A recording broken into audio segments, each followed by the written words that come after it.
as a new year begins, many of us are setting goals to make big changes in our lives. Sometimes, though, it's the smaller changes that end up making a big difference. Maybe it's time to try out a new nail color or a new hair color, even style.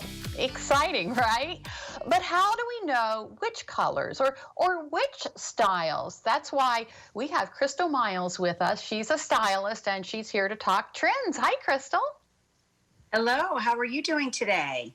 I am great. So, first of all, a little change like this can help us in what ways?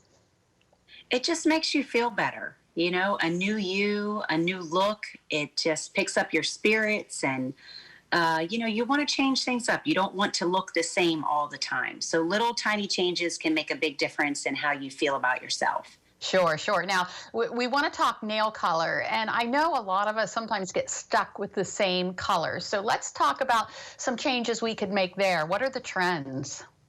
Well, it seemingly is that the longer oval nails are back in style. So, for a while we had more square, more rounded. Now they're a little bit more oval. So that's a small change that you could make is just in the shaping of the nails.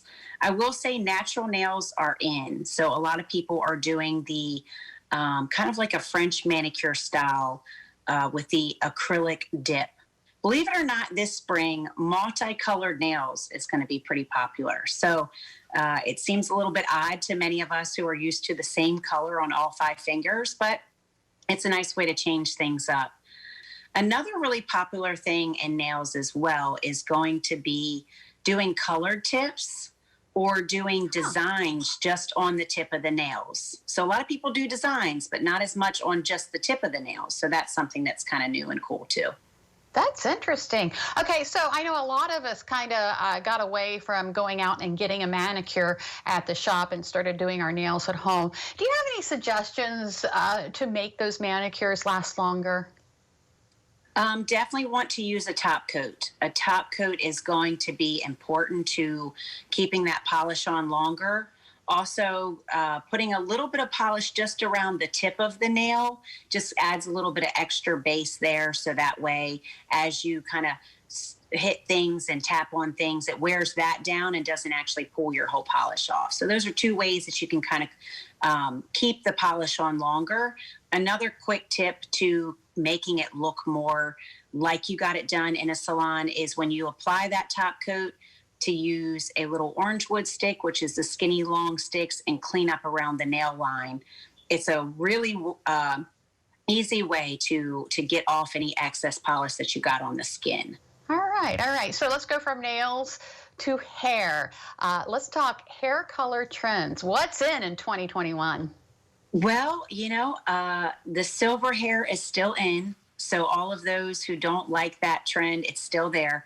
But what's really cool is a lot of mature women are going back to their natural coloring. I think what they're tending to do is start to highlight their hair and tone that to a grayish tone as they're growing out. So many people didn't get their hair done in 2020, and now they're just embracing their natural hair. So natural hair is in. Bangs, bangs, and more bangs. Whether they're curved bangs, curtain bangs, which are the bangs that kind of sweep on both sides, as well as shag haircuts, which is where it's got a lot of layers on top, almost like a mullet look. Mullets are majorly back in for men and women, but it's a new age mullet. It looks much better than the one from the 80s, so that's the good news. But very textured, very many layers on top and face framing. And then color-wise, the money piece. I don't know if you guys have ever heard of that before, but that's where you have a pop of color right around the face. So whether your hair is dark brown and you just get, a pop of a golden or a lighter brown, or even a pop of red that frames just around your hairline, or whether you're blind and you have, like I have, which is kind of a thicker, brighter piece. It brightens up your face and it just brings a new little pop of color in without having to do something majorly crazy. Sure, sure. Very interesting. Now with the gray going natural, is that for men as well? Are they doing that as well? Yes, Great. absolutely. Absolutely. I think people are embracing their natural hair color because, it isn't as easy or as desirable to necessarily go into shops as much. And so having something that's a little bit better to maintain for a longer time is working out well for people. So they're still getting color, but they're getting, like I said, maybe some gray pieces in there just to kind of bring in some more of their natural and be able to go longer in between their services. Sure, sure. Good. I'm in style. My gray is in style. I'm glad to hear You that. are All right, majorly in style. Yes. so, Crystal, I'm going to have you stick around because after the break, we're going to talk moisturizing. Very important this time of the year. Before the break, stylist Crystal Miles gave us the scoop on the latest style trends. We've got your hair and your nails covered, but wait. There is more. Maybe you're looking to keep your skin as moisturized as possible through the cold winter. And while we're washing our hands more than ever, Crystal's here to help with that as well. Crystal, I want to just go back a little bit. One thing that you wanted to mention, we were talking about trending colors, is the pastels. And you had mentioned that like the lavender in the hair is coming back.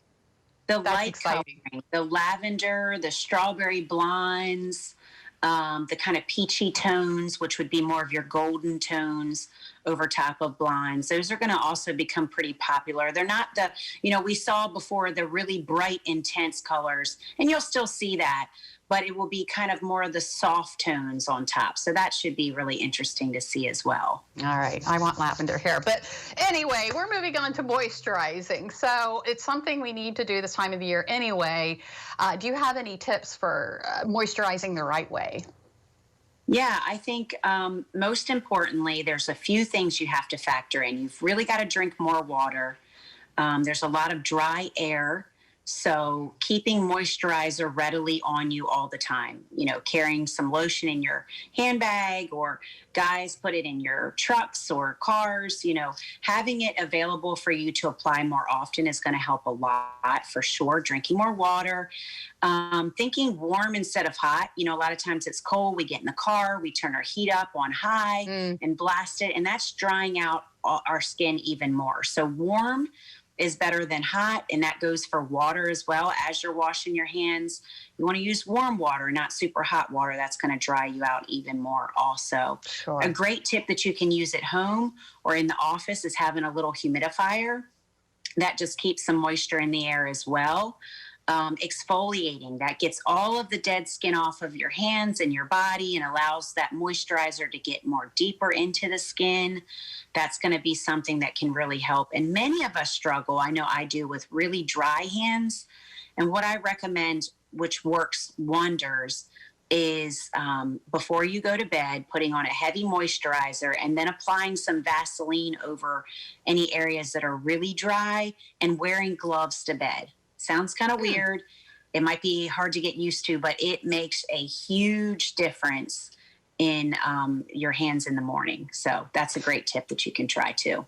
So let me ask you this. Is it different moisturizing for men as opposed to women? I mean, or do they just do the same thing? Basically the same thing. The only thing I could say is that might be different is they may not, of course, love all the fragrance things that we as women love. But as long as they're getting something that is a hydrating moisturizer, a little bit of a heavier moisturizer for men, I think is good. The other thing that can help the guys out a lot too is, especially if they're outdoor kind of men, is wearing gloves, hats, scarves, things like that to protect the skin as well when you're in the elements like wind or really cold air. So that could be something else that's helpful for everybody, but especially for those men who are outside all the time. Now, we're talking about moisturizing our hands and our body. What about our face? Is it different? Well, the Moisturize your face? moisturizers that you would use on your face are different. The molecule base is usually a little bit smaller because your pores tend to be a little bit smaller. The skin's designed differently. So I don't necessarily recommend using the same lotion used on your hand on your face. You would probably want to get a separate facial lotion And, again, us women specifically focusing in on getting some eye creams and stuff like that. That's going to just help to keep those wrinkles away longer. We all can appreciate that. So, yeah, but a facial lotion of some kind, again, is going to be very helpful. And exfoliating your face, you can get something very simplistic to keep in your shower that you can, readily have to get that dead skin off too. So is there, when you exfoliate and you've got that dead skin off, is it okay to just go ahead and moisturize right then? Should you wait? How does that work? Yeah, no, yeah. Once you get out of the shower, I usually use one in the shower. And then when you get out, you just put your toner. Well, a lot of women use the toner, which again brings kind of the pH back down to the proper level. But you can put, if you don't have one, that's fine. You can just use your moisturizer right over that. And then you can put on your makeup or go about your business as usual. So yeah, I would recommend that definitely you're moisturizing your face in the morning and the evening, especially women who are going to be applying and removing makeup. You'll want to make sure that you keep it nice and moisturized. And of course, we all need good lip moisturizer as well. You get those cracked lips a lot during the winter. So keeping that, I have 4 or 5 of them in every area all the time ready to use. So. Yeah, I do too. And don't forget your neck, especially women, because I always do my face, I do my hands. Lately, I've been doing my neck a little bit more. Yes. Keep those wrinkles down on the neck as well. Yes, absolutely. Krista Miles, thank you so much. Your advice is always welcome and always wonderful. Thank you.